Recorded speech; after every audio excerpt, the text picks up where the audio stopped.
Hello and welcome to tonight's show.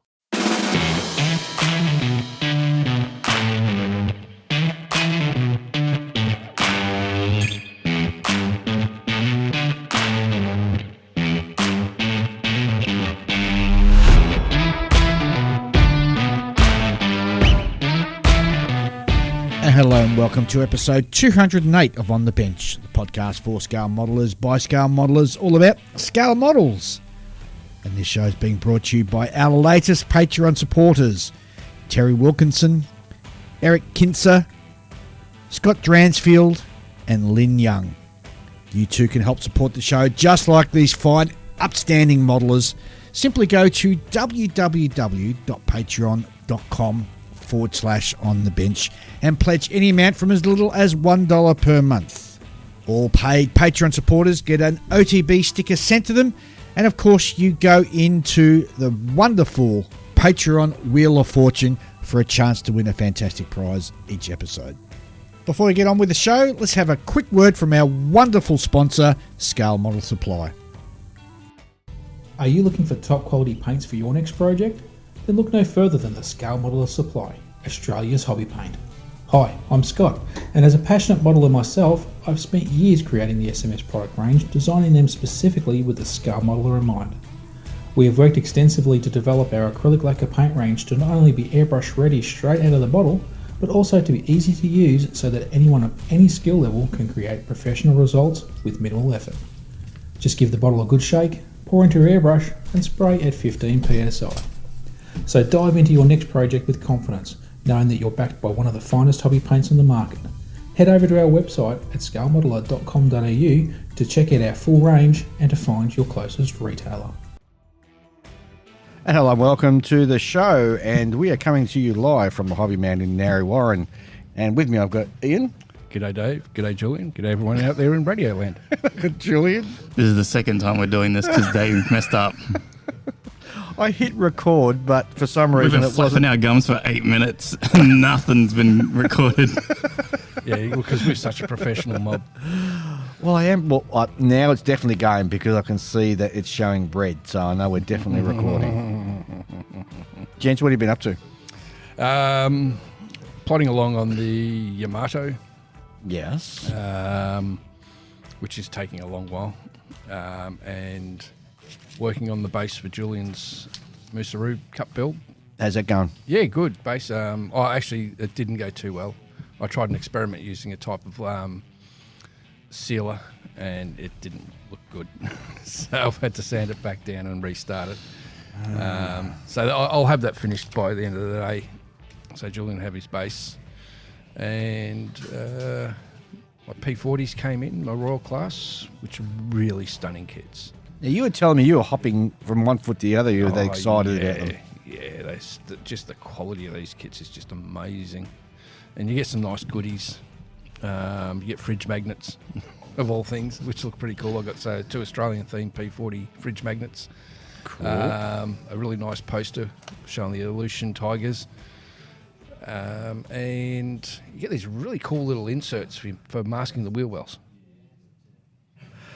Are they like foam inserts? Yeah, like a foam sort of insert, cut to shape. Okay, cool. They're really, really special. So that saves you actually then going having to try and do it yourself. Yeah. That's clever. And yeah, you'll be able to use them multiple times. Yep. So now I have 4 choices so far of P40s, which I can build from Edward. So very happy with that. You know, I was at Model Club last night and one of the guys had quite a nice Edward kit there, Spitfire. And, he says, "Oh, do you want to have a look at this?" And I said, "No, I don't need to look at that." Ian's got like all these Royal Classes coming out of his ass. Just piling them up in his house. Yes. I don't need to look at it. Whatever that's got less than the Royal Class, doesn't it? So, Yes. Well, here's your question. When are you going to build? Oh, when I've got a proper hobby room. Yeah, but come on. I've seen dudes who've got just a kitchen table and they do fantastic stuff on theirs. Yep. yeah, but why would you do that? I mean, Yeah. Well, if Why not just keep Where- why not just keep scribbling my money away now that I can, and get me model room built next year, and then I can have everything properly set up Dave, you can only go up in levels of luxury. You can't go down. That's true. Once you get used to doing things nicely, right. you can't go back to the kitchen bench. No, that's right. I did. So I had to go back to kitchen bench until my house was built, the current one I'm living in. Yeah, no, that'd drive me bananas. Nah. Well, it drove me nuts as well. Because every time you finish, you got to pack it up and clear the table. Oh, away. no, I can't stand that. Yeah. I don't even pack stuff away as it is, you know. Neither do I. It's not good, but you know, like I'll finish, you know, like a stage of the paint work and stuff like on a car kit, you know, like maybe it's just the body work, you know, just sanding and filling and stuff like that. And then it will sit there until I can find time to paint it. And then I have to deal with all the dust that's accumulated on it. And sometimes I forget to dust it before I start painting it. And that's not fun. No. So, how's the Mystery Cup coming on? Yeah, it's all right. Yeah, I've got most of the elements base painted. So, you know, the sub is in its grey. Like I just picked a grey out. Yep. The resin wall elements, I've painted them in a red brick colour. Yep. And the doors, because it's got those big sort of steel doors that you have on factories back in the day, in that blue colour that they always seem to be. Either cool. either blue or red, you know. Yeah. Yeah. So I've got that nailed down. And I did some like weathering type stuff. It was really interesting with the brick because I thought, oh yeah, I'll just get like some kind of mortar looking colour wash and just throw that wash in there and it'll drop down into all the little cracks between the bricks and it will look fine. No, it doesn't. It didn't work that way at all because like the texturing on the bricks is very sponge-like. Right. Oh, so it would have sat in all those. Yeah, it's basically like throwing it over like a completely matte surface and it just soaks the whole thing. Yeah, you the know? only way to really do that would be doing like a pin wash. Yeah, but I tried something like that and I tried it in two different ways because I was like, okay, this didn't work. I'll shoot some red brick back over the top of it, the colour for the paint, and then I'll try again with this other product. Didn't work.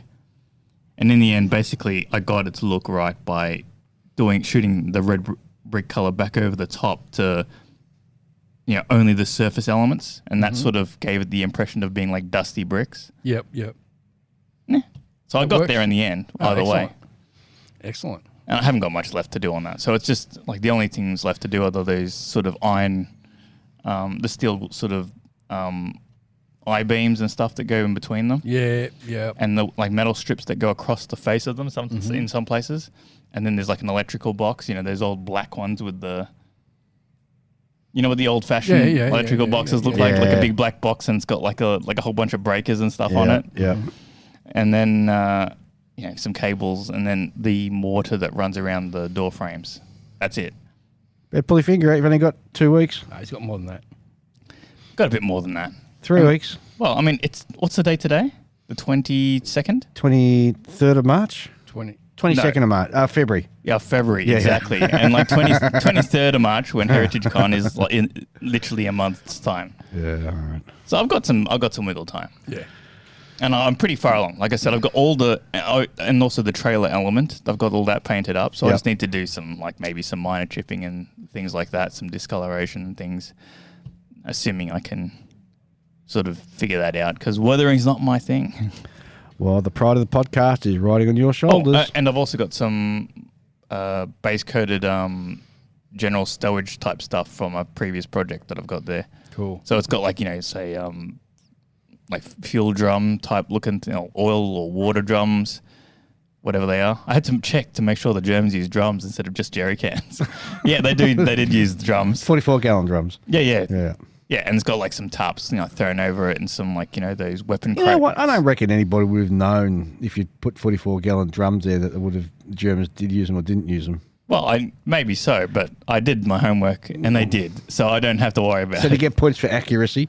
I guess so. I mean, a drum's a drum, right? That's it. And then the rest is like sort of like, you know, weapon crates, you know, like the wooden boxes that they would use to put guns and ammunition and things in, various things. Yeah. There's a few of those and there's not too many. I've only got two of those elements, but I can just throw them in the corners around it and I'll plan to like maybe throw some, I don't know, maybe some planks of wood and some, you know, raw steel elements, like maybe some pipe and stuff like that. Mm. I've noticed that to get the scale right, I'm gonna have to take some brass tube and then work away at the end so that the wall thickness of the tube looks scale. Yes. You got some work to do, man. No, you just stick a round file in the end and then just twirl that around until it looks right. That's all it is. It's easy. Done it heaps of times.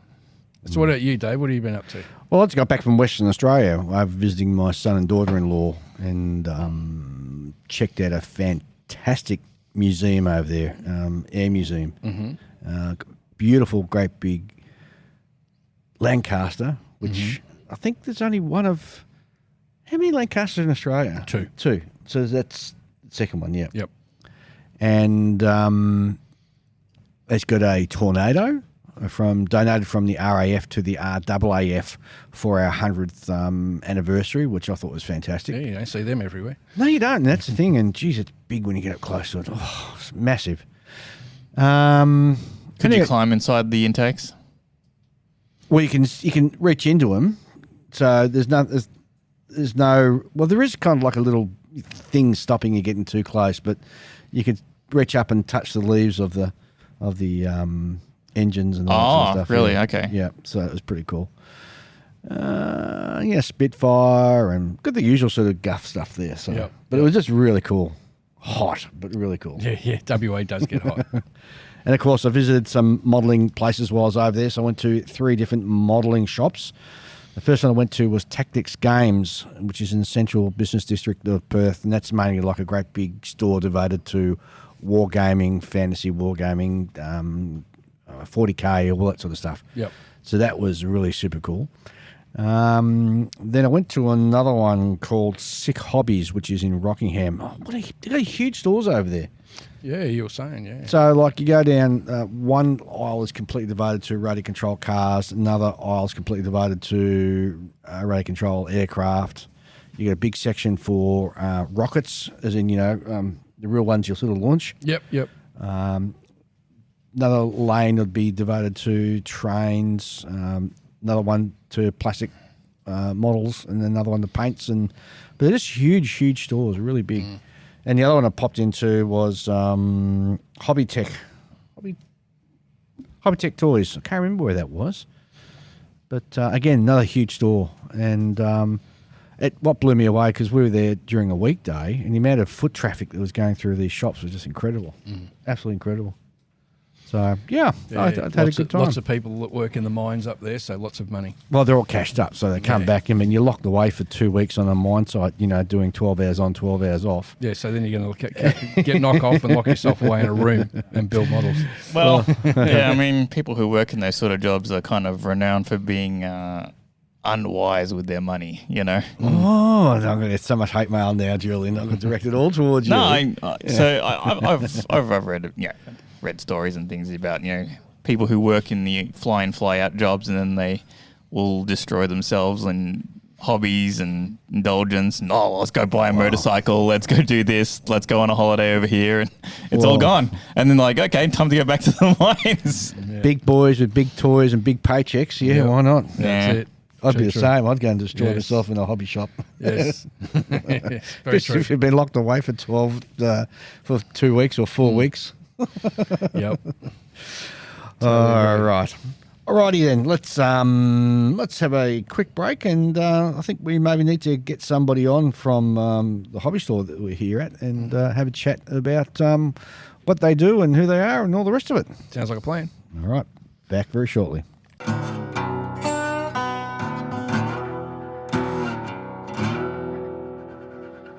Well, we're here at the Hobbyman in Narre Warren, which is our local hobby store, and it's very thanks to Brenton, who's allowed us to come and sort of set up and destroy half of the shop. Yeah, that's fine, mate. No worries. Thanks for coming. So, Brenton, tell us a little bit about who and what the Hobbyman is. We are part of Hearns Hobbies. As you know, it's been around since 1947. This shop here, Nick's owned for, the past 10 years. And we have a range of RC, as you can see, RC and plastic kits. So yeah, we specialise in both, and yeah, we're all about customer service and trying to get people in. And currently we've got a display on from Pakenham Scale Modelers Club down the back. So yeah, we're getting in local clubs. Trying to have a bit of community engagement going on. So it's For a hobby store to survive in this day and age, particularly in Melbourne, you've got to not concentrate just on one particular hobby, but you take the whole gamut in. So as you said, you've got trains down one side of the shop. The other side, you've got radio controlled cars and aircraft. And of course, you've got your plastic models and all the paints and all the tools and all that sort of stuff. Yeah. So we sort of cater to everything, mate. Anything you'd need to complete a model, or RC, whatever, model rail as well. Yeah, we've got pretty much everything you'd need to do that. So. As well, some die-cast cars as well, I noticed. Yeah, a little bit, yeah. So how often, how many days a week are you open? 7 days a week here. Wow, okay. Yeah. Sunday open 10 till 3. Your Sunday opening 10 to 3 has saved me a couple of times, and I've been painting and run out of a particular paint, so I've been able to jump in the car and come screaming down here and get a pot of paint. What is the main sort of, is all the different genres that you're selling sort of equal across? I mean, without sort of giving, trade secrets away, is there a particular one that sort of has a larger crowd of people coming in than the other part of the shop? At this store, probably RC is the most popular thing here. With regards to plastic kits, it's the Bandai would be the most popular. Okay, We sell quite a lot of that, and rail also here is very popular. And it's interesting you should say the Bandai kits, because that I've spoken with other sort of hobby shops, and they're saying in some terms that even sells 10 to 1 against your traditional sort of plastic model kits. Yeah, people love them. Yeah, we've got quite a range, and Hearns as well in the city. We've got we stock a slightly different range there as well. So people are in all the time for Bandai. They love it, and all the accessories and things that go along with it. Green Stuff World paints people love using for the Bandai. Yep. All the paint markers, things like that. Yep. So it's huge. And the ones who are buying that, is it a particularly young crowd, or do you find it's sort of a mixed age? It's a bit of a mix. I'd say most it sort of caters to a younger crowd, but there are older people into it as well. So yeah, it's a variety of customers buying Bandai. Very good. Is you got any particular days where you got quite because you're open 7 days a week, so I'm assuming obviously your Saturday is probably your peak day for trading, or? Yeah, Saturday here is especially busy. We do a lot of RC repairs as well, so people are always coming in wanting repairs. Good old Ben over there's flat out helping everyone. You get a screwdriver out. He doesn't doing stop. these repairs. Yeah. And Ben has a pretty good relationship with, a lot of our RC customers. So yeah, people come in looking for Ben because he really helps them. He knows his stuff quite Knows well. his trade. Yeah, definitely. So he's the man. I don't know much about the RC car guys. They got like little clubs or little meets where they go into the race against each other and all that sort of stuff. Or they do all over Melbourne. Yeah. Okay. Brett, who manages Hearns in the city, he's right into that. He's offered I think there's a meet on maybe tomorrow. I think he said he was going to one. I forget where, but pretty much most weekends he's doing something. So very cool. We'll have to go and check that out one day. Hey. That sounds like a lot of fun. Something you'll find to spend more money on, Dave. Yeah, no doubt. Melbourne's a weird sort of town because we've got at least 17 hobby shops in the greater metropolitan Melbourne, and that's not including your Games Workshop stuff that does dedicated, Warhammer and all that sort of stuff. I want to call it the Melbourne paradox, because you go to Sydney and there's not even, you can count the shops on one hand, and it's just odd. Melbourne's got something about it. I don't know what it is. We got all these hobby shops can be up and running and surviving and thriving, I want to say. Yeah. Well, as you're aware, like Hearns has been there since 1947. And and we're actually going to be doing a broadcast from there. On the 8th. On the 8th. Yeah. Yep. Yeah. So, and sometimes it's just a matter, like people, especially in the city, just want to come in, because it's been there so long, like they remember it from when they from were their a youth, kid. yeah. So they just want to come in, look around, see what's changed. So it's almost an experience for a lot of people, just coming back, reliving their childhood memories and looking at the new kits and reminiscing about old Airfix planes and things like that. So we try and sort of make it an experience for them. It's fun. Yeah, absolutely. One thing that I think needs to be mentioned is you've got your own line of tools these days. Yeah, 9 steps. So, we've got everything. Sanding sticks, side cutters, you name it, we've got it. We've got airbrushes. It's quite good. We've got a lot of stuff. So, Brenton, you got anything interesting sort of coming up locally? yeah, definitely. So April 30, we're having our first, hopefully, annual Cromlech competition. What's a Cromlech competition? So Cromlech is a range of like wargaming figures and okay. Yeah, there's all resin figures and Scenery and stuff. scenery, all that sort of stuff. Yeah, which is quite popular. So we're having a competition. We want to see the most creative sort of entries. You can win. Iwata's sponsoring it as well. Wow, so you okay. can win an Iwata airbrush. They've been really good. So they're helping us promote it. So we're going to have it in store April 30. It starts. You can drop your entries off. All the details are available on Facebook, on the Hobbyman Facebook page and Hearns.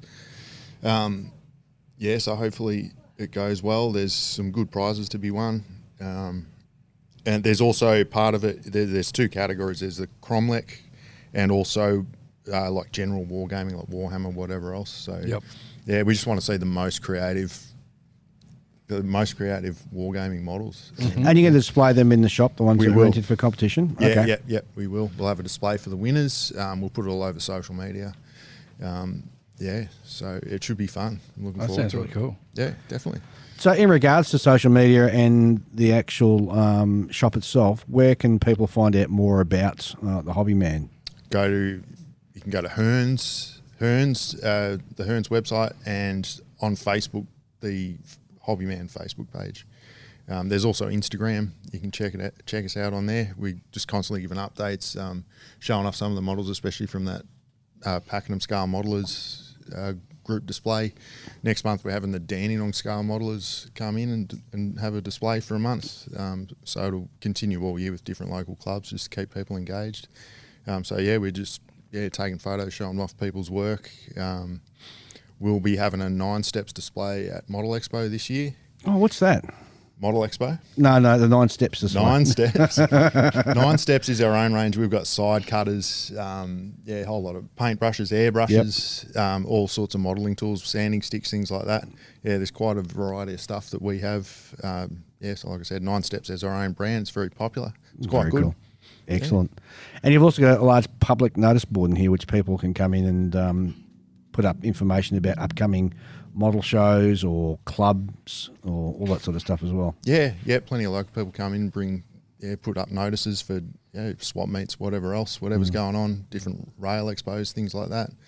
So people are welcome to bring those in, put them up, and we try and push that a bit as well. Very cool. Thanks, All right. mate. Thanks very much, Brenton, for being on the show. No worries. And obviously we're going to still be here for a little while longer and do a bit more recording and we'll have a chat to some other people who are working here and see what they've got to say. Hopefully they've got good things to say about you.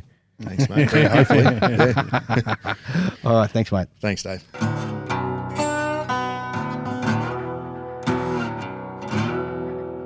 All right, we're back and we're going to have a look at some listener mail. But before we actually do listener mail, we've actually had one of our listeners drop in a voicemail. So cool. Let's have a listen to that first. Hey there, Dave, Ian and Julian. Alex from Brisbane here. I've got a question regarding a topic which I know a lot of modelers have some very strong opinions on. And this topic is spraying a gloss coat before applying the decals. Now, when I started taking modeling seriously about 15 years ago and started browsing all the forums, everyone said that you have to put a gloss coat down as the smooth surface will prevent your decals from silvering. However, in recent years, I've seen more people argue that this is completely unnecessary and that the science behind this theory doesn't check out. Anyway, I'm keen to hear what your thoughts are regarding gloss before decals. Me personally, I do put a gloss coat down, but I know this isn't going to make or break the model. In fact, I think it's a lot more important to have a good decal setting solution. Also, the very next thing I do after putting down the decals is applying the wash, which you're going to need a gloss coat for anyway. Keen to hear your thoughts. Cheers, lads. Well, Alex from Brisbane, first of all, thank you very much for doing our voice speak or speak pipe. Really appreciate the fact that you've taken the time to do that. Well, gents, glossing before decals. I'm old school. I still do it. Have you ever tried not doing it? When I was younger, So not and that was with an Italeri kit, and the decals fell off. Well, it's a very divisive subject. It is, yes. Some people swear. Well, I suppose with the new paints now that we have, they do dry very flat. So I suppose in that way you're not going to get as much silvering as you would in the good old days. But me, I'm just stuck in my ways. I just like giving it a good gloss coat before I put my decals on. That's just me. Well, it's funny because I've just put the decals down on my Kinetic Harrier kit and I forgot to gloss coat first, so they went down on just the flat paint. Mm-hmm. I don't think I've got any silvering. Maybe in a little bit I got it, but... Did you use decal softer? Yes, I did. Yeah, absolutely 100%. It's interesting because I listened to Scott Samo from the Model Geeks, and he never used to do it, but then now he does do it. And so they do the sandwich effect. So you spray gloss down, then put your decals down, and then you gloss over the top. Which is the way I do it. Yeah. Which is the way you do it. Then you get other people who are getting sensational results, such as... got to think of his name. Will Patterson, for example. I mean, he is a huge advocate of, you don't need to do it. And he gets sensational results as well. Well, yeah, I mean, he's made videos where he puts decals down on sandpaper. Oh, really? Yeah. And he gets no silvering because he just uses decal softener. Yeah, yeah. And I think maybe that's the key if you're not using a gloss undercoat is the fact that you're doing the softener, which sucks the decal down into all those little crevices and gets rid of all the air spots. It doesn't so much suck it down, just sort of melts it in. Yeah, yeah. I mean, yeah, it's kind of it's like a chemical that solvent or whatever it is that softens up the decal and then allows it to conform and stretch in various places to nestle down in. Or not just like the panel lines, but also like just the features of the paint, which is how you get it to work on sandpaper, right? Yeah, yeah. I never glossed before decals. I don't think I have ever. I think I might have done it once when I was very early, like one of my very first kits after returning to the hobby, and that's because someone told me, you should do that, and I thought, that's probably okay, me. well, at that time I couldn't even do a proper gloss coat. Yeah, like I didn't know that I had to put that much down. So I mean, my gloss coats weren't very glossy to begin with, and then it's like, okay, well, I got them to go down because I'm using decal softener because this is the stuff that you're supposed to use, and I just used it and it worked. I guess it comes down to you do you, boo, in that.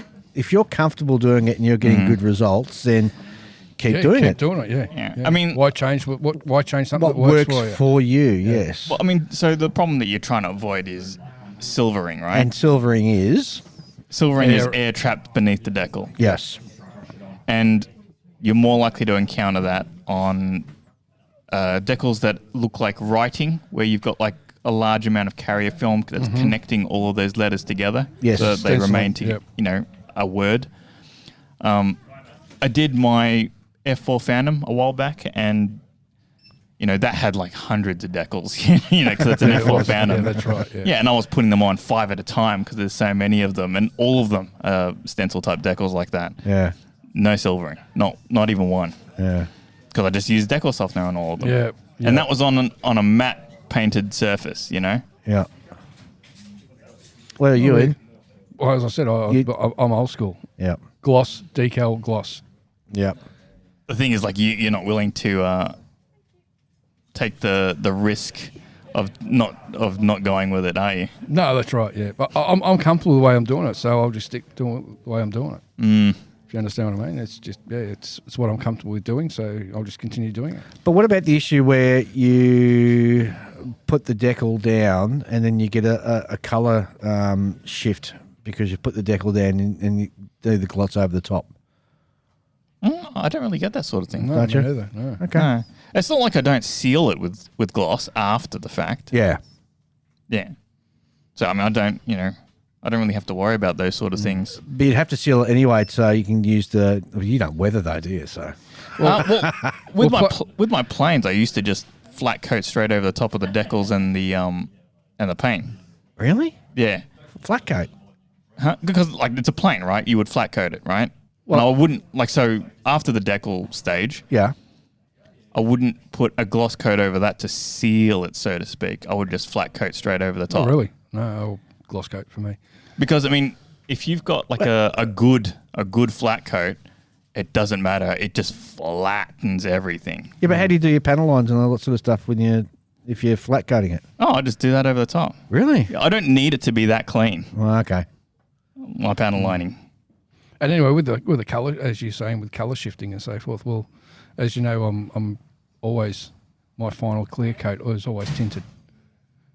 Yes. Yeah. Yep. So if you're doing predominantly greens, let's say doing camouflage and it's got, green and tan, you'll do a green tint or a couple of drops of green into the final flat clear. Yep. And Just to blend and it it. sounds silly and it looks murky, but once you put it on there, it just brings everything together. Yeah. Oh, very cool. Well, I know there are some other people who perhaps think maybe, yes, that's the way to go, or maybe that's not the way to go. I tell you what, I've never found the point of using a setter, because you know how like generally most brands out there will have a softer and a setter. Mm-hmm. I've never found the point of using a setter. Oh, really? Like I know people use that, but I never have. I've got it, it's there, and I've never had to use it really. Just sits there going off. I used it the first few times I got it, and I'm like, okay, I can't see the point of this, and stopped using it. Yep. Huh. Very interesting. Well, But maybe it works on like the more sort of poor quality decals that don't have a whole lot of adhesion. Yeah. You know, I've heard of people who have like put decals on their model, left it to sort of settle, and then come back an hour later and all the decals have fallen off their model. Oh, yeah. what? Really? Yeah. Yeah, Italy kits.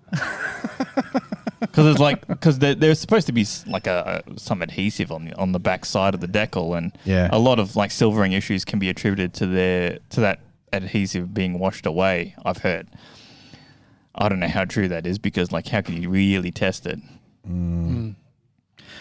That's a job. I'll leave all that sort of science stuff to Will Pattinson. He can figure that out. Yeah. At the end of the day, if it's working for you to gloss before and after, keep doing it. Yep.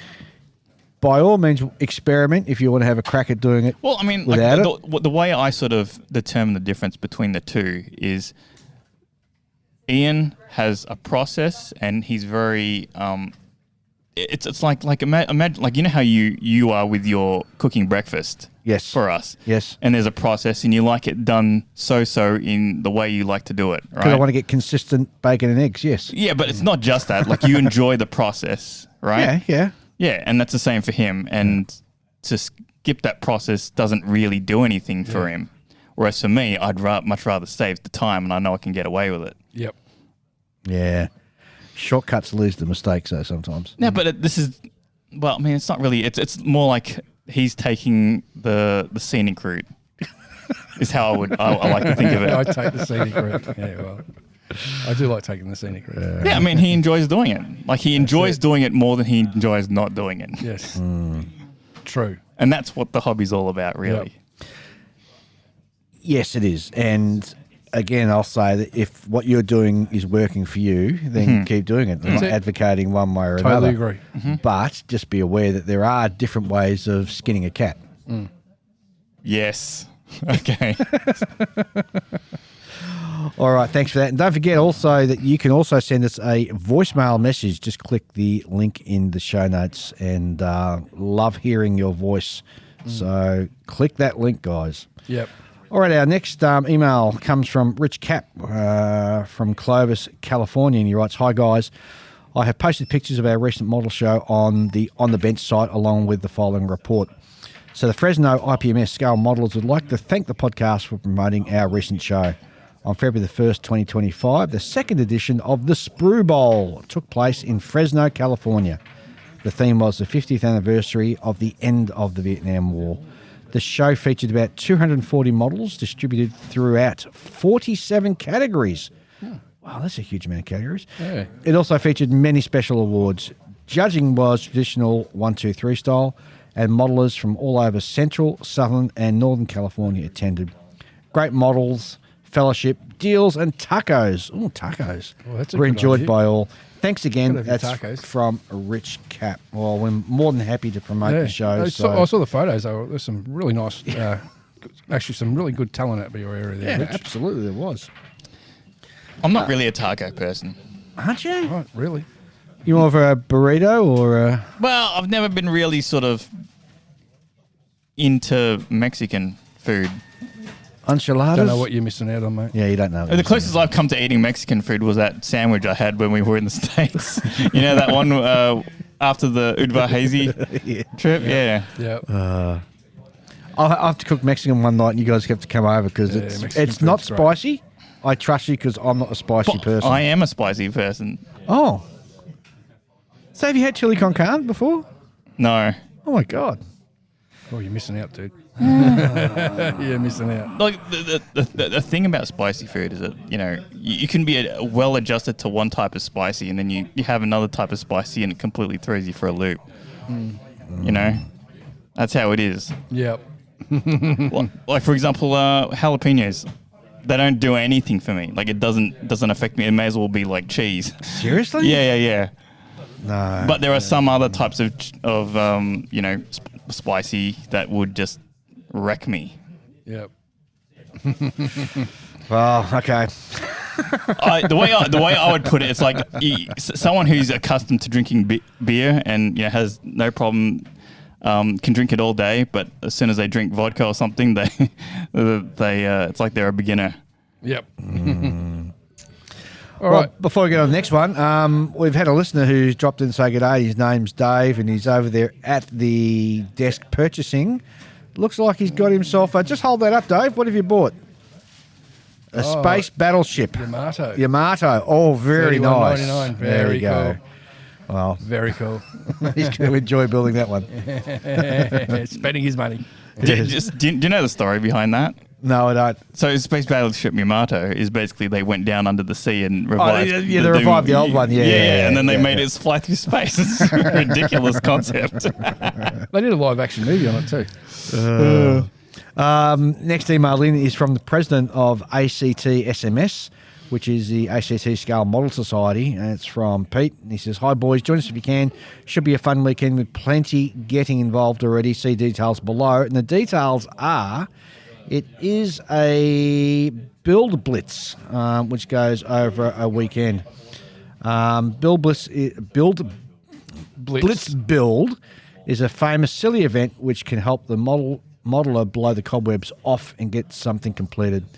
The ACT SMS started running these several years ago as a 24-hour event and has seen the rules relaxed to allow for an entire weekend. This gives more time for paint and glue to dry and acknowledges that weekend chores still need to get done around the modelling frenzy. So the idea is to pick something up from your stash, one of those brought on a win type models maybe, Yep. and get it built and on the shelf in one weekend. So if you go to the ACT Scale Model Society, you'll find links there for the actual event. Yep. And the rules are the participants start at 7 p.m. Thursday, 24th of April, 2025, and complete the model by Sunday, the 27th of April at midnight. So there you go. And there's some fantastic prizes. There's a best model completed by an Australian modeler will get a $50 B&A voucher. Nice. Best model completed by a New Zealand modeler will get a $50 B&A voucher. And, of course, bragging rights and digital trophy created for the country who completes the greatest number of models. So go and check that out. And thanks, Pete, for forwarding that on and sharing that with us. You know, you're lucky you're reading from your phone over there. And we can't contradict you. Yeah, we can't call you out on your pronunciations. Yeah, mispronunciations and things. You could be pronouncing it wrong. We wouldn't have a clue. Hey. Well, the next email is going to be difficult because it's from Ville, I want to say, from Finland. Dave. Yeah, his name could be Joe for all we know. Hello, you guys spoke the. Let me start again. You guys talked about the interest of Aussie car models in other countries. I believe there's a certain amount of interest about those kits. Some modelers want to have different options regarding the subject matter. In Europe, people build lots of European, American and Japanese cars, so why not Australian too? Julian mentioned about the quality of AMT kits. Yes, some of them are poor quality, but there was an era where they made good quality models. Yes. Fully detailed chassis and engines. Go and check those out, he says. So that's cheers from Ville. Oh, I've got that wrong, from Finland. By the way, in Finland, there's a law that a certain size apartment houses have to have a bomb shelter built in them too. Well, there you go. There you go. How's that? I wish I had a bomb shelter in my place. That'd be cool. You would put your modelling room in there, wouldn't you? Put everything, all my, I'll put my stash in there so it's safe. Very storage for model kits and alcohol. Yeah. So what do you reckon about that, Julian? About the bomb shelter or the AMT kits? About the AMT kits. Oh, the AMT kits. Well, I mean, I wouldn't know how to determine which ones are the good ones from the bad ones. That's the problem. I wouldn't either. Yeah. I'm not being a car builder, I wouldn't know either. And Ian, have you chased up yet? No. About okay. No, I still haven't. Sorry. All right. Life got in the way. All right. We've got to find out whether these Aussie kits are going to be available overseas soon. Yeah. All right. I'll leave that for you to follow up. And thanks very much for that email. Next one comes from Luke, who writes in, "Hi, guys.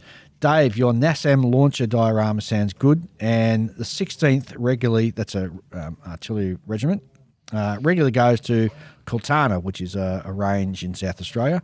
Yep. But if you're doing a live fire, it'd probably be from the Woomera range. So cheers." And that's from Luke. So thanks for that little detail. I think Kultana and Woomera still have that sort of both red earth, so I'm going to get away with doing a red earth sort of style for my diorama with no problems there. I just don't know yet whether I'm going to light the kit up with having a rocket actually launching out of it yet or not. So I'll have to figure that out. I don't know whether I'm ready to go down. Do it. Do it. It's easy for you to say because, you don't have to hide all the wires and things like that. That's true too. Next one comes from Michael Gordy. "Hi guys, love the show. I have two questions for you. One, what air purifier is Dave using and does it get rid of paint smells? I am using a Breville one. You're using a toaster? No, it's not a toaster. It's made by Breville. And yes, it does actually get rid of paint smells. Oh, that's handy. It's interesting. I've got it running 24/7. Anecdotally, it is keeping the dust down significantly within the build room. Have you had to clean it out much? No, I haven't yet. And if I light a cheeky cigarette or spray some lacquer paint without extraction through the window, this you can just watch it because I've got it set for auto and it ramps right up and the normal blue lights go flashing red because that detects cigarette smoke or some other nasty fumes. And it does a job of actually clearing it. Yes, so it does help extract the fumes, but I wouldn't rely on that purely to get rid of fumes. No, of course not. If you're spraying, particularly with lacquer or enamels, I'd strongly recommend that you definitely vent it outside if possible. Or it's not designed to keep up with an airbrush. No. But it'll do the work when you're not in the room, kind of thing. Yeah, and the other thing, of course, is always wear a proper spray mask when you're spraying as well, just to protect your lungs. Respirator. Yep. So you know what I found recently? because Marissa, aka Wins Factor, We're going to have to get on the show soon because I've got the email from her that she's back in town. So yes, yes. So she did a little sort of video thing on Instagram where she talked about respirators and how to check that it's working properly, etc., and why you should use it. And that video, I only watched it the one time, but for some reason it pops into my head every time I sit at the bench and go to airbrush. Because you do that sort of thing where you're like, I just need to spray this little thing here. Well, Marissa has got that very commanding tone. Right? You will do what she says. I mean, I'm not. I used to be the kind of person who was like, okay, if I'm going to spray a lot, if I'm going to prime something, if I'm going to, be sitting there airbrushing camouflage for a while, I'll put the respirator on. But if I'm just like painting like one little tiny thing black, like the kind of thing where you just put like a few drops in the bottom of your airbrush, I'll just get that done quickly, Yeah. And you don't put the respirator on for that sort of thing. But every time I go to do that now, I can picture that video in my head. I'm like, it's almost like somewhere out there, Marissa's like disapproving of, the parental disapproval. Disapproval. I'm not angry. I'm just disappointed. That kind of thing. Well, as somebody who was in the army and they taught us to wear gas masks, and they do it in an environment with tear gas, you learn pretty darn quick to make sure that your mask is on properly. I'll give you that tip. Yeah. Yeah, I do. I'm not. Hey, fun fact, little quick war story. So, quick war story. Quick war. How many wars have you been in, Dave? The war story is that, what happened when I was in the Great Green Emu Machine. War of 1922. That reminds me, you've triggered something else about birds, but anyway, I'll talk about it in a minute. So they used to march us into this little shed, and they would put a tablet of of the gas down, and they'd light it, and it would be smokeless, and you couldn't see it. So when you see these riot police and all that, they add the smoke to it so that the coppers can actually see where the gas is going, the tear gas. But in real life, you can't see nothing. So you rock in there, and you've got your gas mask on first, and they come up and they rip it off you, and they say, ask you your name and your rank, and you got to stand there, and of course you get all the tears and the snot all coming out your nose as the gas getting into you. But the sergeant, evil person that he was, used to bring his dog in. And his dog would sit down, and dogs aren't affected by tear gas. And this dog would sit there going, happily panting away while we're standing there with all the muck just pouring out of our eyes and nose, and we're dying, and this dog sitting there happily panting away. No, see, the dog wouldn't worry me. It's not me. No, but it pissed me off because the dog was quite happy, and there's me dying. I mean... See, the way my brain thinks is, okay, this is just like really bad hay fever. It's just hay fever on a different level, man. Yeah, I can imagine. No, you can't. You cannot. Okay, maybe I can't imagine, right? But I'm going to have a better time dealing with than someone who doesn't get hay fever, right? So says Julian. I've had to go home from. I've had to say, no, I can't deal with this, and go home from work. Because like my hay fever was that bad. Oh, okay. I've had hay fever where like my face has swollen around the eyes. Yep, it's that bad. And I've had bad hay fever as well. But I tell you what, this stuff just clears everything out. It's just It sounds like you make it sound like you'd volunteer for it just for a good clean out once in a while. No, not willingly. That's one memory that's seared into my mind that I'll never have to sort of go back and repeat. I heard a second part to that question, didn't he? No, on the last. Yeah, email. He did, yes. And I've deleted the email there, so my apologies. God, I can't take him anyway. He just deletes things so willy-nilly. It's probably where that email went about the Moosaroo. He just deleted it. Yeah.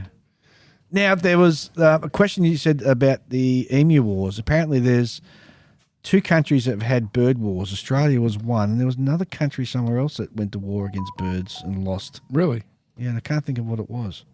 Well, it probably wasn't against the dodo birds. No. It wasn't against... No, they didn't seem too well. Next email comes from Neil Godden, who writes in, "Hi, Dave, Ian and Julian. Been listening to your podcast since, I don't know, number 20 or so, and I wait in anticipation for the pod every fortnight. Of all the modelling pods available, I reckon yours is best." Oh, shucks. Thanks, mate. Thanks, mate. However, If I need, However, it gets better. However, if I need to get to sleep, I've also found that old episodes of On the Bench are the best sleep-inducing entertainment available as well. I can't explain this phenomenon, it just is. So it's a double win for the Aussies. Thanks again to all three of you. Regards, Neil Godden from West Yorkshire, UK. well, those early episodes are pretty bad. Well, my question is, which one of us is it It'd whose have to be dulcet you. tones sends him to sleep? Well, you're the one that talks the most, so it'd have to be you. Well, it can't be me. I've got a grating sort of voice, so... You have a grating voice? Grating. No, I wouldn't say so. I don't know. But it's funny because I understand exactly what he's saying because I also have some podcasts that I listen to, and I also use the same podcast to sort of send me to sleep as well. Mainly about science stuff. If I'm listening to a science show, that'll sort of drift off listening to Sciencey that. stuff. Yeah. You know what I found? I found that lately, there's a lot of political stuff going on and a lot of politicians in the media. And I found that politicians across the spectrum in all countries seem to be really bad at speaking. Like, I can't sit there and listen to them. They just sort of, like, irritate me. You're not going to get sleep if you get irritated. Like, it doesn't matter who they are or what they're saying. Somehow, it's like you've collected all the worst speakers in the country and just put them there in Parliament. Yeah. Or whichever, equivalent for whatever country. Yep. Yeah. It's I don't get it. It's like, that's their job a lot of the time, to speak. Yep. And they're terrible at it. That's it. Too true. So what's our next email there, Dave? Well, our next email, let me have a look and let's make sure I don't delete one. Comes from Andrew Hass. Oh, yeah. Hi there, Larry, Curly and Mo. Oops, sorry, Dave and Julian. I've got to say that the OTB 206, the one with James Skiffins, had me in stitches. Very entertaining, and it sounded like you guys were having a ball recording. In brackets, a few ales under your belt, question mark? Well, no, because it was breakfast time. It was breakfast time, so yeah. We're not that quick. Well, maybe James had a few pints as he was talking to us. Then the last show with Philip Siegel was also really interesting, and we'll definitely check out his YouTube channel. Yes, please do go and check it out. I've been checking it out too. If you love your science fiction and your monsters and all that sort of stuff, he does all the movie sort of stuff, so it's really cool. He's quite entertaining. Like a Creature from the Black Lagoon, that kind of era, right? Yeah. Boris Karloff and all that sort of stuff, yeah. Andrew continues, I'm hoping to join in on the 48 and 48, and it sounds like fun. And I've got a Tamiya 148 scale Cromwell earmarked for it. Oh, cool. The whole Models for Heroes is such a great undertaking. I'm wondering if we have anything similar in Australia. As an ex-grunt, well done, mate, and now in emergency services, I'm well aware of mental health challenges that many of our former and current comrades face. It would be a great challenge and immensely satisfying helping get something similar set up here. In closing, love the idea of the live stream from a local hobby shop. Well, here we are recording right now. And hope it all goes well for you. That's cheers from Wollongong, Andrew Hass. And he says that Ian was spot on that his old man is actually Dutch. That's what he's saying. That's why his surname is Haas. Haas. Haas. Oh, I say Haas. Aussie. Double A. Haas.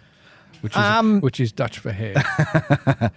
Yes, Andrew, there is some moves afoot to do a similar thing to 48 and 48, specifically for Australia. Yep.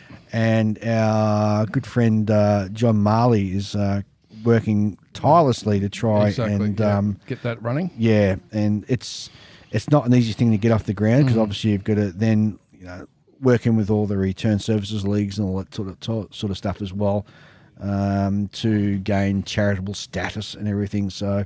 But I do know it is in the works. Hopefully the next few years it'll be up and running. We should get John on to have a chat about that and find out how far he's going. That's a good idea. So I think that'd be a really good idea moving forward. So be prepared, John. You're going to get on the air. Yes. Yeah. I see his YouTube channel because he does a YouTube channel with a couple of other guys. Yeah. And I just recently did the Airfix Shannon class lifeboat. So I haven't had a chance to watch it yet, but I must get on and watch that. So that'll be really cool. Rightio. Now, is there any more emails? I don't think there are. I think that's pretty much got us all done. So if you want to send us an email, email address is onthebench64@gmail.com. And don't forget to click the link in the show notes for our speak pipe, so you can leave us a voicemail message, which we get a real thrill out of hearing those. Oh, we do. voicemail Yeah, messages. it's great to be able to actually hear your voices. Indeed. All right, let's have a quick break, and we'll be back with some more from the Hobbyman in Narre Warren. Yep.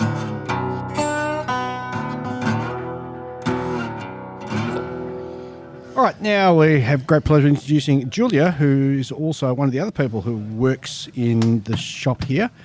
Okay, Julia, how are you? I'm not too bad. How are you? Good. Let's get you to bring that microphone a lot closer to your mouth. There we go.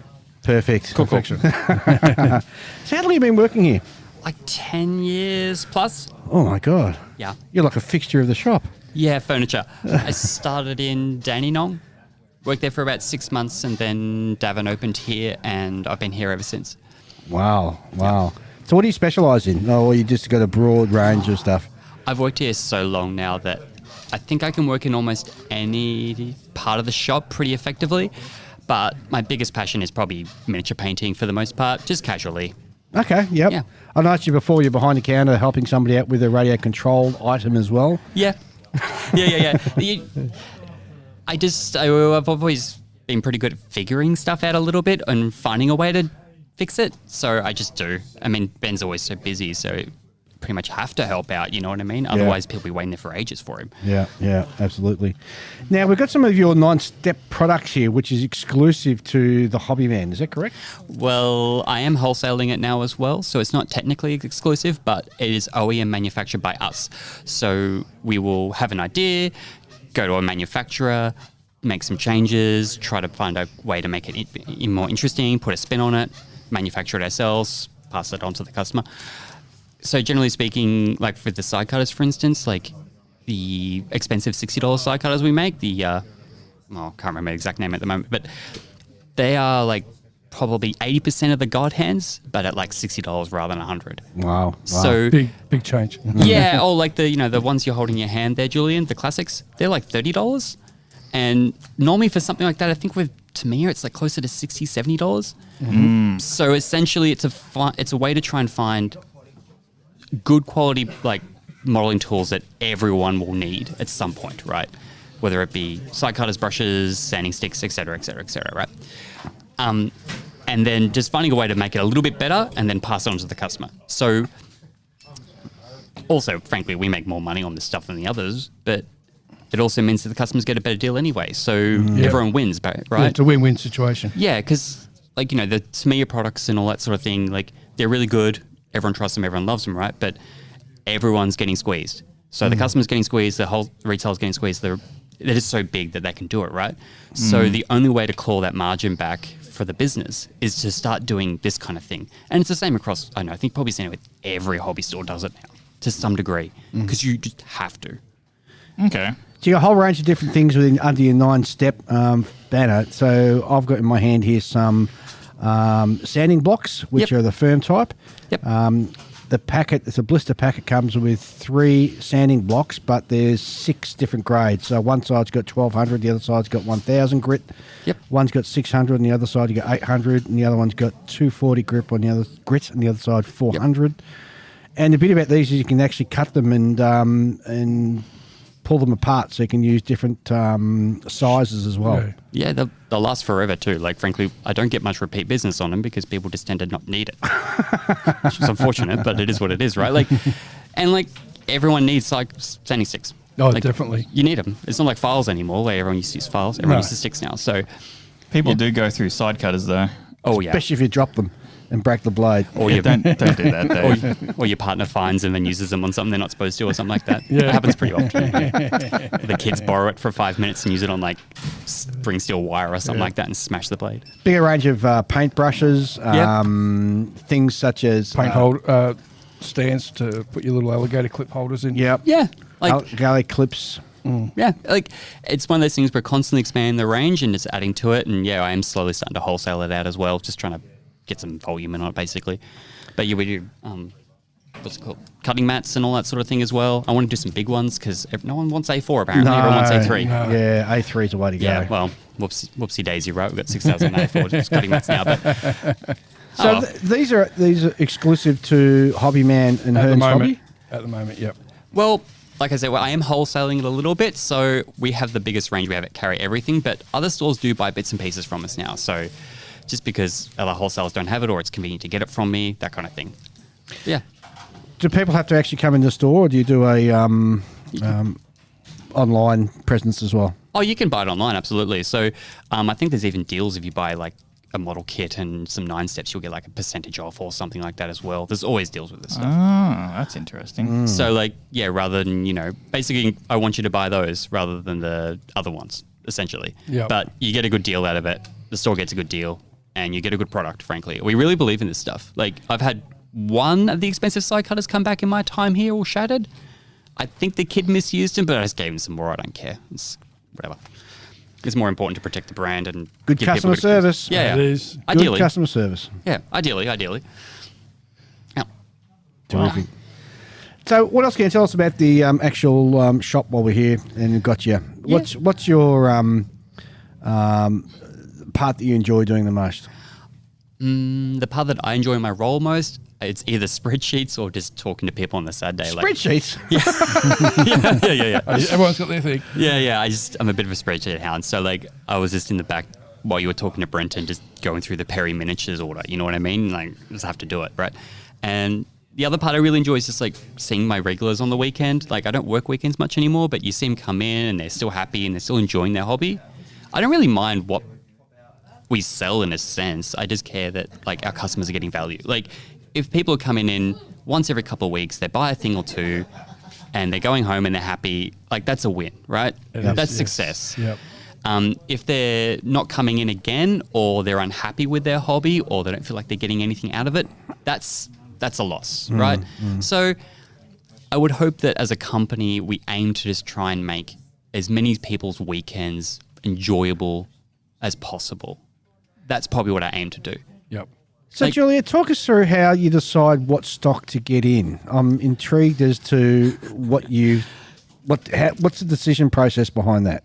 Okay, so as a rule of thumb, there's probably a few brands in here which, like, you've probably seen every hobby store that, like, must-haves, right? So Tamiya is a must-have. You can't have a hobby store without it. So all that is based upon a gigantic spreadsheet machine, and I just reorder as quantities are dictated by that, essentially, plus a little bit of extra to cover growth or, sometimes you get a weird run on something, right? So like XF1, you need 50 or 60, 70 units, add 10%, done, right? And then you have the new releases from like, the major, like the boutique second tier brands that like you guys love, but you wouldn't see the casual guy on the weekend come in and spend $300 or $100 on it, right? Yep. Those ones there, it's a case of like you get these lists or you see new releases floating about and you just talk to your wholesaler and you just order them, right? And then you try and advertise them and sell more than your competition, essentially. The decision-making process is, frankly, it's a lot of feel and it's a lot of like talking to staff members who have expertise in that area. Or you just get a feel from the floor. Like I remember when there was a Tamiya 48 scale Spitfire, the green box, the new release. Yes. Everyone was coming and asking about it. So I was like, okay, cool. So like 24 or something. Like it was quite high for us at the time. We sold them all. But yeah, like Spitfires always sell. I don't know, that's why they make them, right? That's right. Spitfires, Mustangs, and Meshes. yeah. Everyone loves them. So, some of it's just based upon like this large customer demand, right? People come in asking about it. It's like, okay, cool. That's going to be important. But some things like, for instance, the Gerald R. Ford that Brenton's been going on and about with me for like a couple of months, right? No one talks about it in here. But if you have it, I'm sure I'll move a couple units, right? Yep. So like, it's just about listening to the staff's expertise and then just experience, essentially. That's basically what it is. And then just trying to identify like who comes and shops here. So Hearns is it's right in the city, right? Right in the center of the city. So the clientele tends to be a little bit older. So those heritage brands like Airfix and Humbrol and all that sort of thing carry more weight. Yes. But out here, it's 30 to 40. It's young families, right? You can see them walking in right now. Yeah, yep. So I really want to take this area, like this space, like a bit more tabletop-y over the long term as well, because that's where a lot of younger people are. Yes. They're Yep, not building yep. tanks or Shermans anymore and Spitfires. To them, that's just as real as an orc. You know what I mean? Like, There's no difference. Or it's an IP product, right? So an intellectual property product where they have like some sort of emotional investment. So something like that you can build, paint, or anything, right? Alter, modify. That's where I want it to go.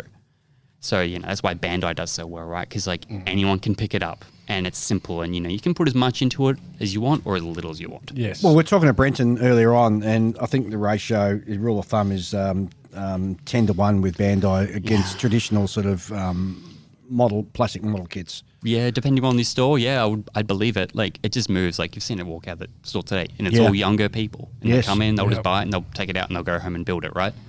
And it's great. Like, that instinct to build and show pride in something you've done, it's very human, right? It is, But yes. it's just the expression of it is changing over time. So people just aren't, like, they just don't care as much about, you know, aircraft as they used to, right? But they still want to build something and they still want to spend their weekend doing something for themselves. Exactly. So that's why we're here. So with your spreadsheet, you can get right down. You can track what's selling more against what's selling less, and Yes. where to put your efforts in.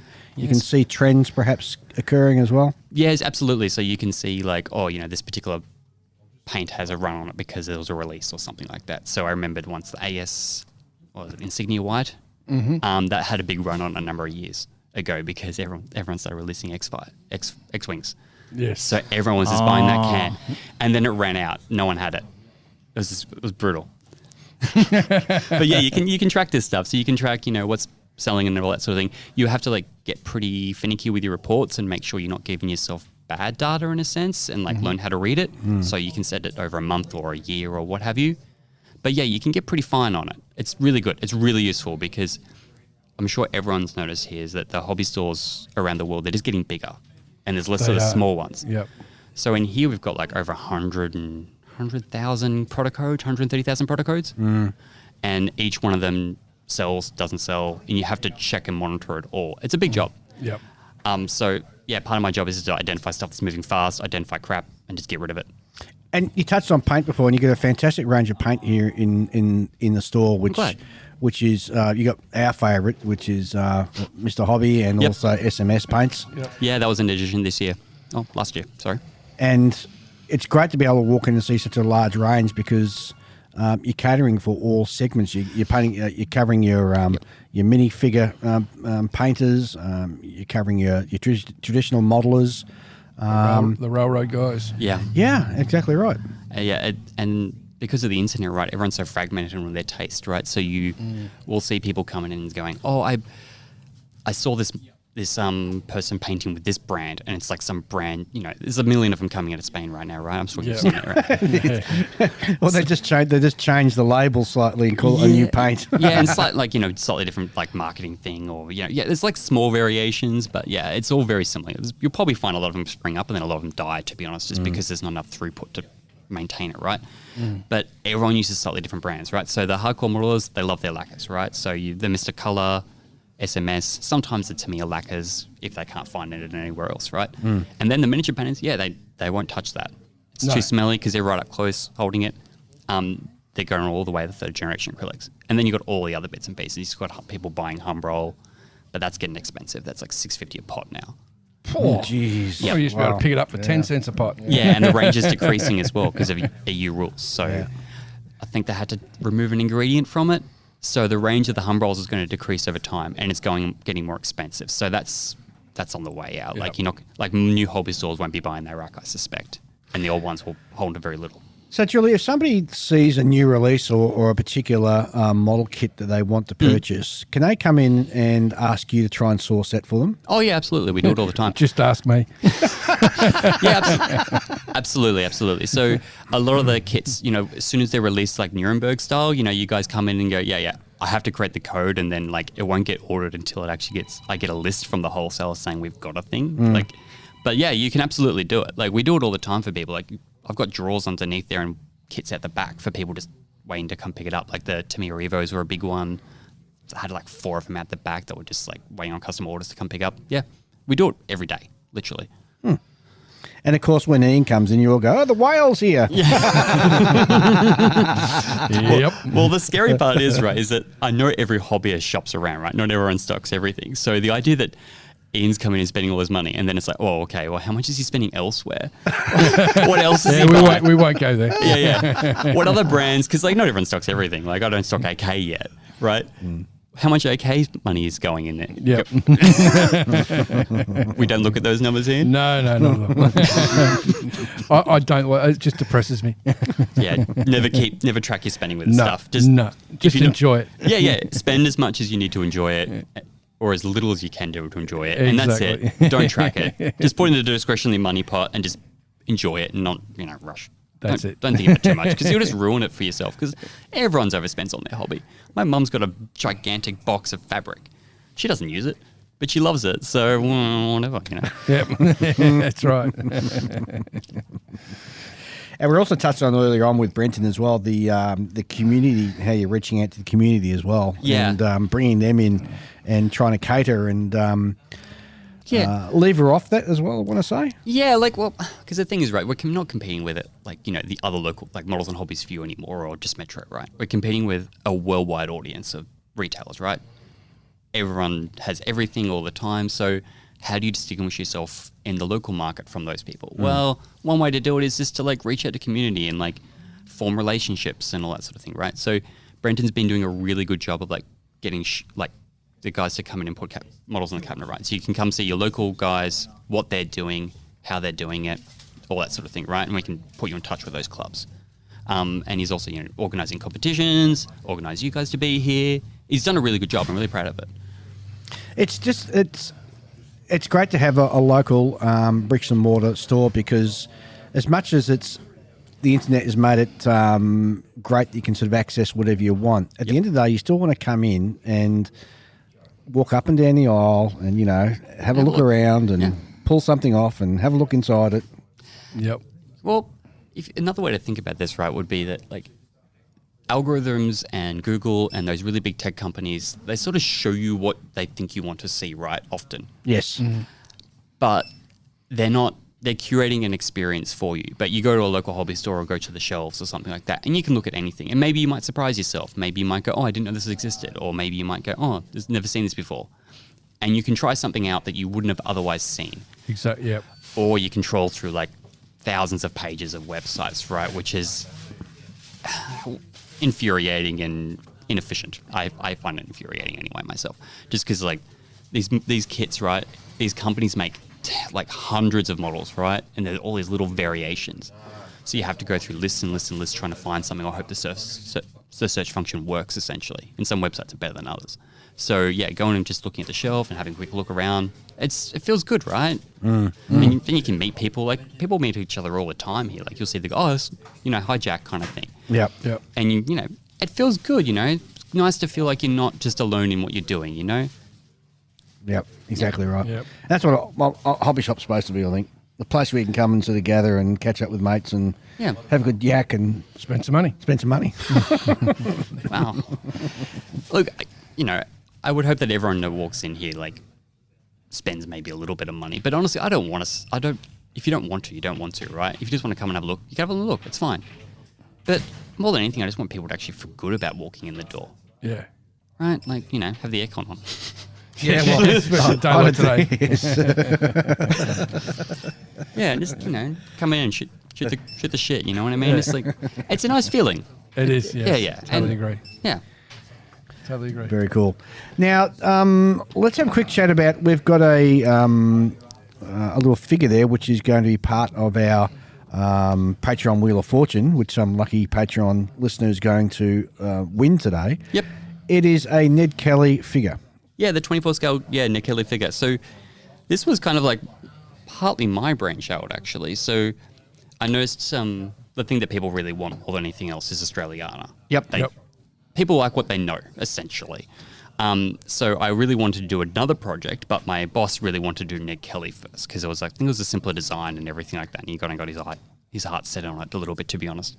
So he's the boss. He can do what he wants, right? That's right. He pays the wages. He pays my wage. He pays for my home, so he gets to build the Ned Kelly first. So anyway, so we got a 3D designer, printed it up, a couple of broken transit, redesigned it a little bit. Now they're here. Fantastic, right?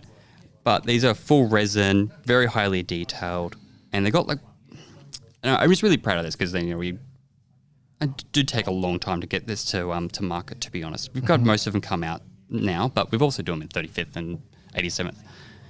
But yeah, I don't know. I'm really proud of this one. It's That's cool. a great looking little figure. Yeah, it's cool. Like, I don't know. I was a bit concerned about maybe copyright issues and stuff like that with this kind of thing, but I don't know. How Maybe can you have copyright on Ned Kelly? well, because it could be a trademark, right? If someone owns a trademark and is trying to make money on it, because I was just a little bit concerned about stuff like that. You have to be mindful, right? Like, who knows? Of course, yeah. But yeah, I don't know. I'm really proud of this little model. So we're gonna do. I want to get a fuzzy Wuzzy Angel done at some point. Oh yeah. geez. That's in Yeah. 135th. That'll sell like hotcakes. That'd be Yeah, I really good. really want to get that one done. I'm trying to push that one through, but there's a million little projects on the go, right? But yeah, I really want to get that one done. So in the 35th, so you know the famous photograph of the Fuzzy Wuzzy Angel holding up the Australian soldier? Yep. Yeah, who's got these face bandaged? Yeah, Yes. that one there. I really want to do that one because I've seen them. I've seen a few around in slightly different poses with multiple figures like stretching. Yeah, just for our international listeners, so this is our Australian campaign in New Guinea against the Japanese in World War II. And the Fuzzy Wuzzy Angels were the local indigenous population who served alongside our soldiers, and they were basically the guys who helped bring the wounded back down the track and took supplies up the track. Correct. And they were beloved by our soldiers. I reckon, they were That's why they were sensational. called angels. Yeah. So obviously with Australian stuff like the World War One is very popular. There's a lot of big companies out there like doing lots of kits, right? Especially figures.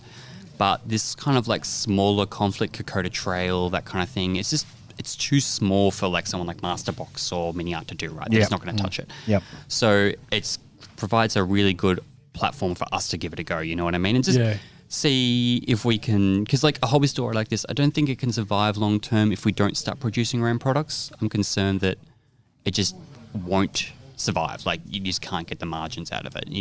Everyone's just going to slowly lose their job, right? But if we can revitalize it with projects like this and stuff like that, I think we can. Yes. And besides, it's just nice to make something and have, it's just nice to make something and have like the company produce something that is of value to other people that's not just buying and selling, right? Like, Yep. it adds something to the culture, right, and the institutional knowledge that otherwise you can't, essentially. Very, very cool. Yeah, I'm really proud of that one. I really look forward to this Fuzzy Wuzzy Angel. So I just got same here. I'll it's definitely grab one. Yeah. Like I just it's just a 3D design work is the most challenging part. Once you get that done, it's printing it, and then you print off a couple, see what works in terms of shipping, and then you're done basically. Yep. And then I need to what's it called? I need to get some boxes and stuff made up. I want to do a nice job of it. I would love to know if people would like busts and stuff of this kind of thing as well, or like 75 mil. Bust would sell well. Yeah. Ned Kelly bust would sell very well. Yeah, so the thing, it's just such like, in essence, it's very interesting, but in other ways, it's just a very boring miniature. I'd be concerned that like... It's the subject. Yeah, true. It's the subject. But yeah, 75 mil I think would be a good option as well, just because that's like I feel like a very like standardized size for like large figure painting. Yep. Maybe 16. I don't know. I don't know. Yeah, 110 for busts. Yeah, 110 for busts. Yeah, I would love to see that, to be honest, just because it just gives us a point of difference, right? Yep. Everyone can buy and sell Tamir, but not everyone can buy and sell Nick Kelly, right? Exactly. Right. Julia, thanks very much for being on the show. No worries at all. It's been a great pleasure to be here and be invited and be part of the family for a day. You're welcome. I'm really glad you came by. It's really lovely. Yeah, and we're really excited about heading up to Hearns a few weeks' time. So that'll be a lot of fun. It's such a different kind of store than us. Like, despite the fact that the same owner, it's like the building is like 75 years, 100 years old, and this one's like this brand new thing that popped out of nowhere like 20 years ago. Yeah. All right. It's very true. All right, thanks very much, Julia. No worries at all. You have a great day, fellas. Will do. Bye. Bye-bye. And unfortunately, due to some technical difficulties, we were not able to do the Patreon Wheel of Fortune actually in the shop. So I'm going to do it now in the studio as I'm doing this edit. And hitting the wheel, and it's spinning. And the winner is AC. You have won a fantastic figurine of Ned Kelly for you to paint up. I'll reach out and contact you later on today and get your postal address and get that in the mail to you. And of course, all of our paid Patreon supporters automatically go into the Patreon Wheel of Fortune. So let's look forward to next episode and see what fantastic prize we're going to have for you. Well, gents, I've had a fantastic morning. Yeah, it's been good. You had a few people pop in and say good day. Caught up with Tracy, Jeff, and Dave. And Jeff also, I'm going to mention his YouTube channel, which is Wombat Thunder. Yeah, Yes. it's pretty cool. he said he's the world's worst modeler, so He's only he's built 10 kits or something. So he's new to the hobby. yeah. He only started back yeah. after we went into COVID lockdown, I think. Yeah. He's got some interesting subjects on there. He does. So go check that out and say hi to him.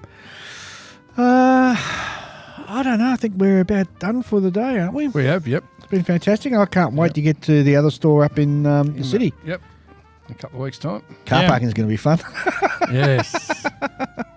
I guess. I mean, at least it's only one car. Yes, that's right. I'll be able to pick Yep. you all up and Yep. drag you along.